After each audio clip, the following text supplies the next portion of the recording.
In everyday life, when the noise of the world fades and we are left only with our own thoughts, an uncomfortable yet revealing question sometimes arises. Why do some people have no friends? This is not only a social phenomenon, but also has a deeper psychological and spiritual meaning. It is not merely about the absence of company, but about what this solitude reveals about the inner world of the person. Shi Heng Yi showed us that what we experience outwardly is always a reflection of our inner self. The absence of friendships is therefore not an empty coincidence, but a sign, a symbol, an expression of unconscious processes that we often do not immediately understand. Some people withdraw because old wounds have left invisible scars. Others prefer to keep their distance because they perceive the outside world as too loud and chaotic. And still others quietly search for another way, for a more authentic life, closer to what is essential, even if that means separating from the crowd. When someone has no friends, it is not only a social situation, but also a window into the soul. A window that reveals old wounds, longings, fears, but also hidden strengths that over time can transform into gifts. From a Shi Heng Yi perspective, loneliness is never a coincidence. It is the language of the unconscious urging us to look deeper and to recognize in ourselves what we have repressed or forgotten. Perhaps, just perhaps, the absence of external relationships drives us to build the most important connection of all, the one with ourselves. The absence of friends does not mean that someone is unworthy of them or lacks human qualities. Usually there are deeper roots in the unconscious. In Jungian psychology, we understand that childhood already lays the foundation. A child who is not seen or understood quickly internalizes the thought that their feelings are not valuable. Later, this becomes an adult who remains silent, withdraws, and builds an invisible protective wall. The experience of rejection can also play a major role. Those who have experienced exclusion, ridicule, or abandonment often develop the reflex to isolate themselves so as not to be hurt again. It is as if the soul, out of fear of new pain, prefers the protection of solitude over the uncertainty of human closeness. And sometimes the reason lies in a difference in the level of consciousness. There are people whose inner world is so deep that they cannot relate to superficial conversations. They seek genuine, rare connections in a world often dominated by the trivial. Therefore, the absence of friendships is not merely a social deficit. It is an expression of inner processes, of old wounds, unrecognized fears, but also of a special sensitivity. Shi Heng Yi once said, "Loneliness does not arise from not having people around you, but from being unable to share what matters to you."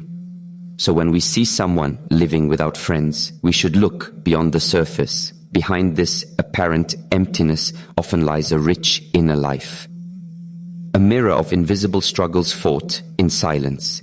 And often what looks like a lack is in truth a deep call of the soul for a more authentic and conscious life.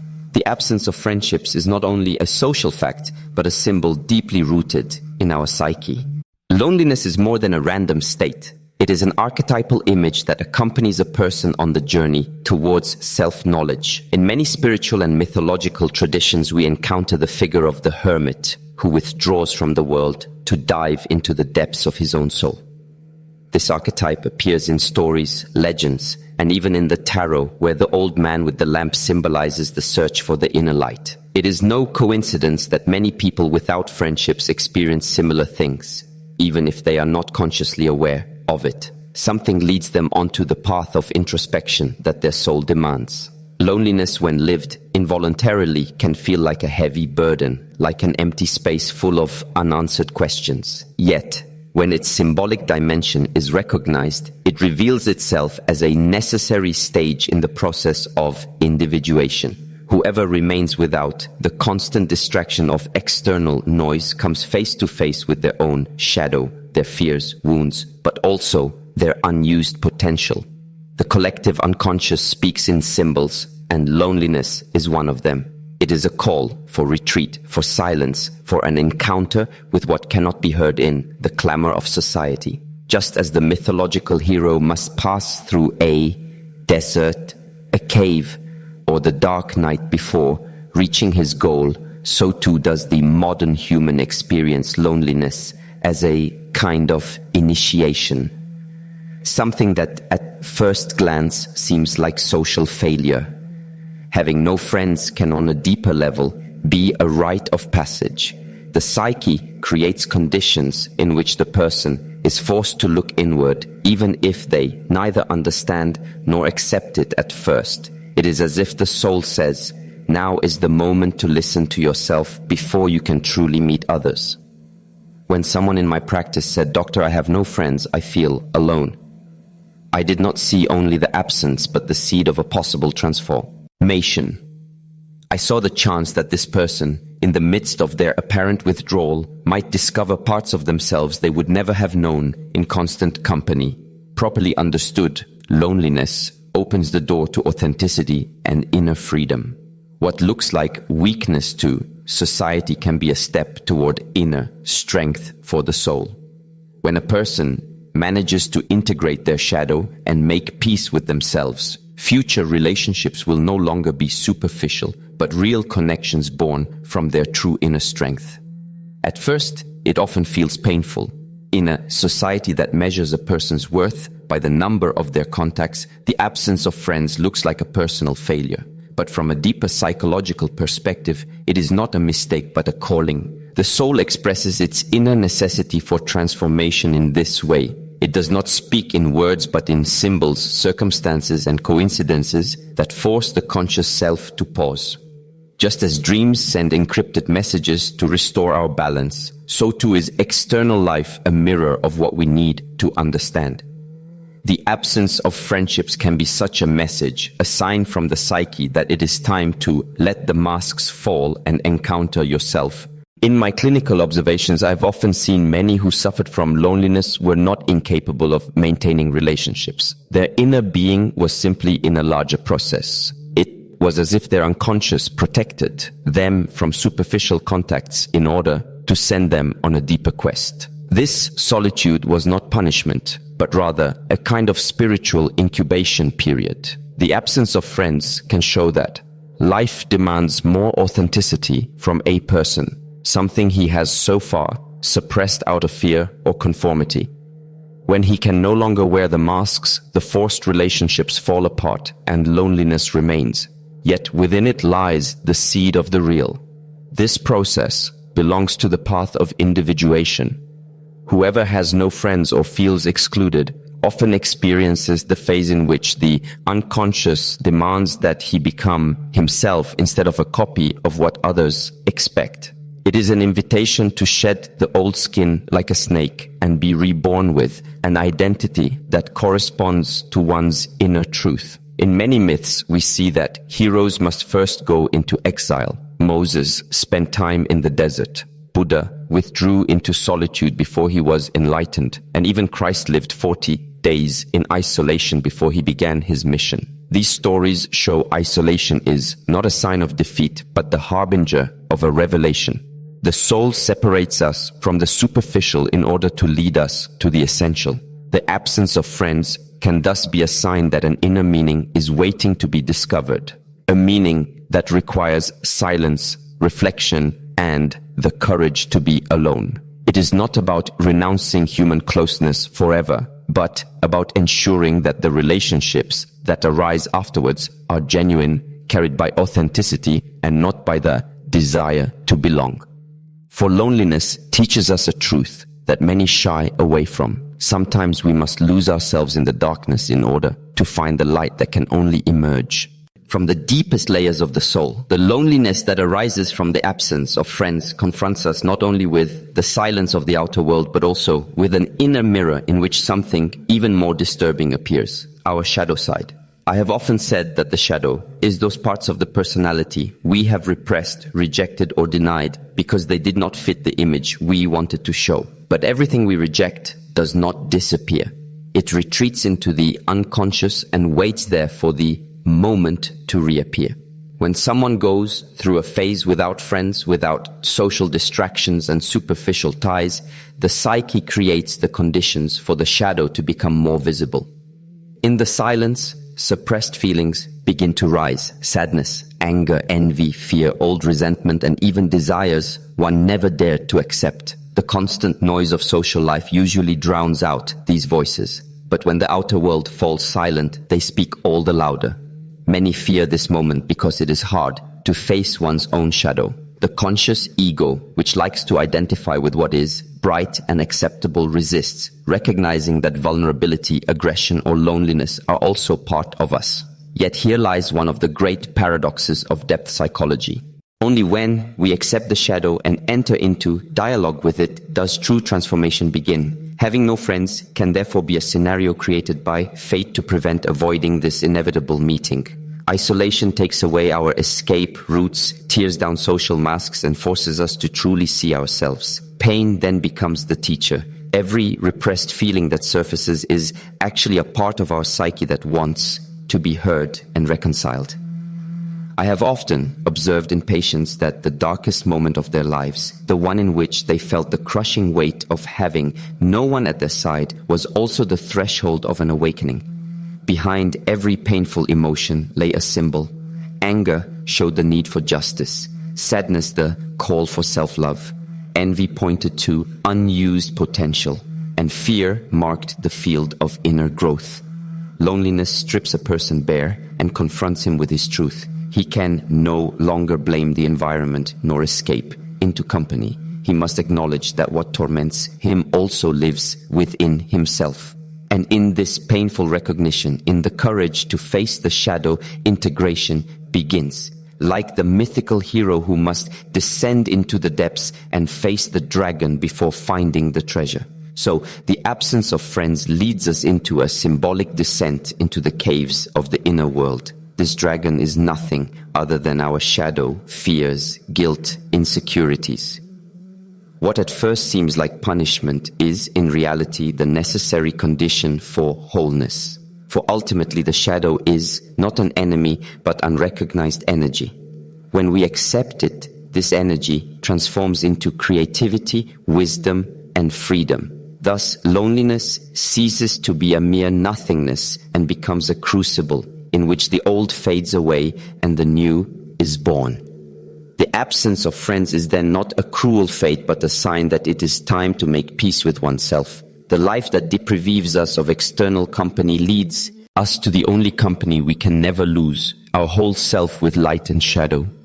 Whoever crosses the desert of loneliness and confronts his shadow feels that something quietly transforms within.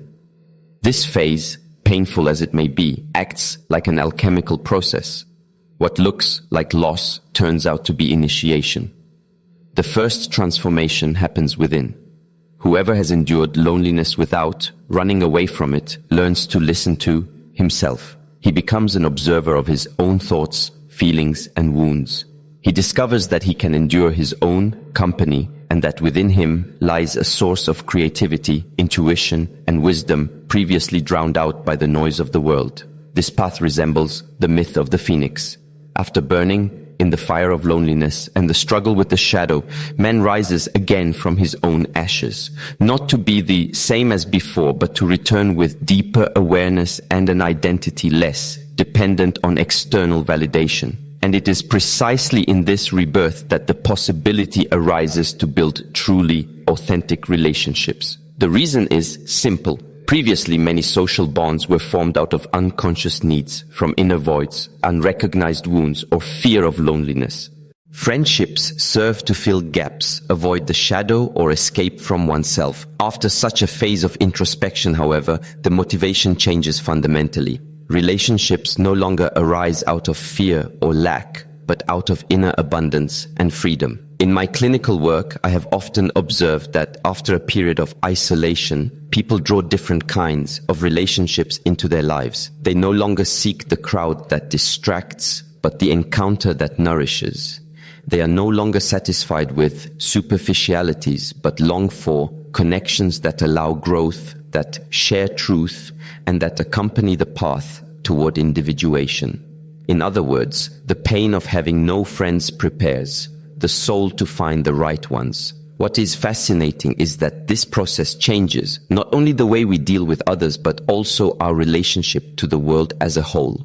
Whoever has learned to be alone does not fear silence, rejection, or abandonment. He knows he can carry himself, and from this inner security he opens with fewer masks and more authenticity. It is as if such a person develops an invisible magnet. He no longer attracts out of need, but from the truth of his being. And this authenticity resonates with other souls who have also walked the path of self-knowledge. Thus, after a phase of loneliness, deep friendships, meaningful bonds, or even love relationships often arise, marked by honesty and maturity that were previously impossible. Symbolically speaking, loneliness acts like a portal. At first, it forces a descent into the shadow world. Then, it allows us to re-emerge with a new, pure, and more conscious light. This light becomes the inner compass by which a person also chooses his companions. What at first seems like punishment turns out to be a path of learning. The absence of friends transforms into an initiation that cleanses and prepares the field for the new. And although this process is neither immediate nor painless, it is one of the deepest paths to inner freedom and to more lasting, truer relationships. If one views human experience from the perspective of the unconscious, one sees that nothing happens without meaning, even if on the surface it may appear so. Even that which hurts, like loneliness or phases without friends, carries within it a hidden purpose, a lesson the soul needs on its way to wholeness. The conscious ego, however, often misunderstands prolonged loneliness. The ego, accustomed to company and recognition, sees it as failure, a lack that must be immediately corrected. But in truth, something deeper is happening, a call from the unconscious for inner transformation. The psyche sometimes leads us away from external noise so that we may hear the voices within. In my research and in the stories of patients, I have seen that loneliness acts like a secret laboratory of the spirit. They're free from distractions. The essential questions arise. Who am I really? What is the meaning of my existence? What gives my life direction? Such questions cannot be answered in crowds or through social approval, only in the intimacy of one's own soul. It is precisely in such phases that a new relationship with the spiritual begins to unfold. A person discovers that he is not truly alone, but accompanied by something greater, the collective unconscious universal archetypes. Ancient wisdom revealed through symbols, dreams, and synchronicities. It is as if with the closing of an external door, another opens. Inward into the eternal. The soul needs silence to awaken. Without silence, there is no deep listening. Without listening, no revelation. What seems like emptiness is, in truth, a sacred space preparing the divine. That is why it is no coincidence that loneliness has been indispensable in all spiritual traditions. Prophets, sages, and initiates passed through long desert times, retreats into mountains, or periods of silence. They knew only in the absence of noise can the deepest truth reveal itself.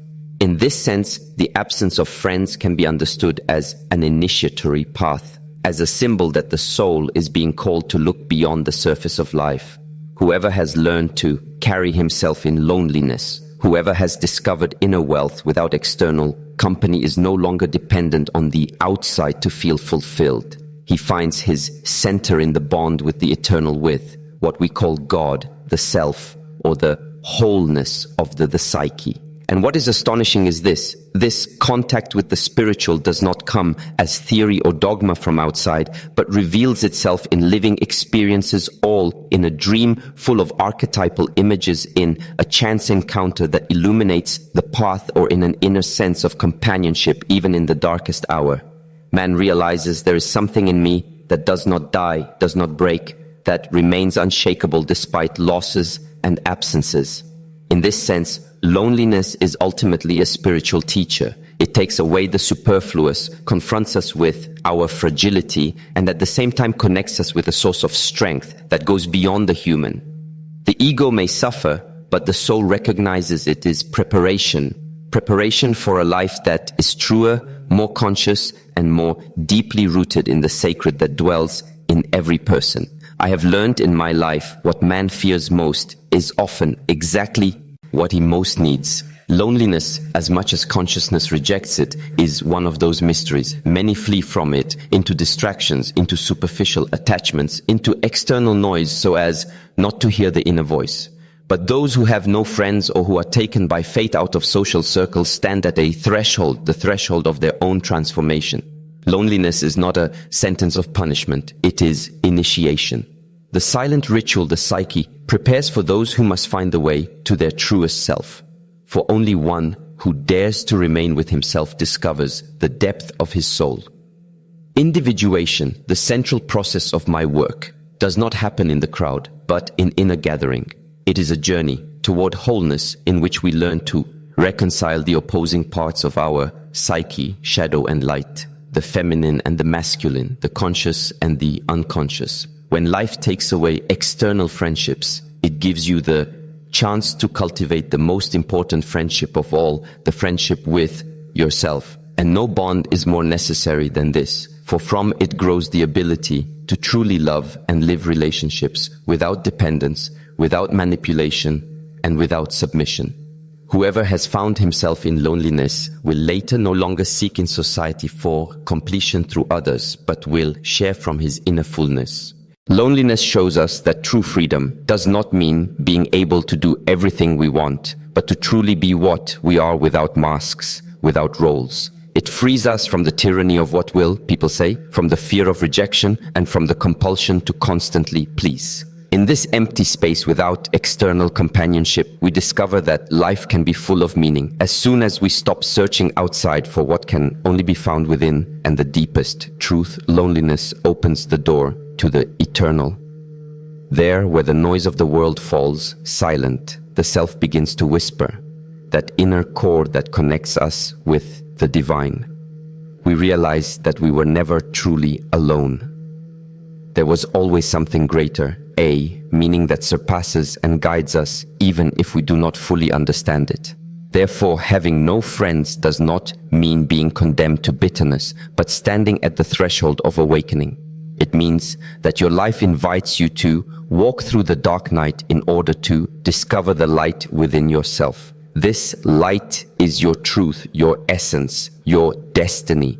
Thus, loneliness ceases to be a burden and becomes a privilege. The privilege of knowing yourself, transforming and being reborn. Whoever realizes this understands what looked like absence was in reality a deeper presence, the presence of your own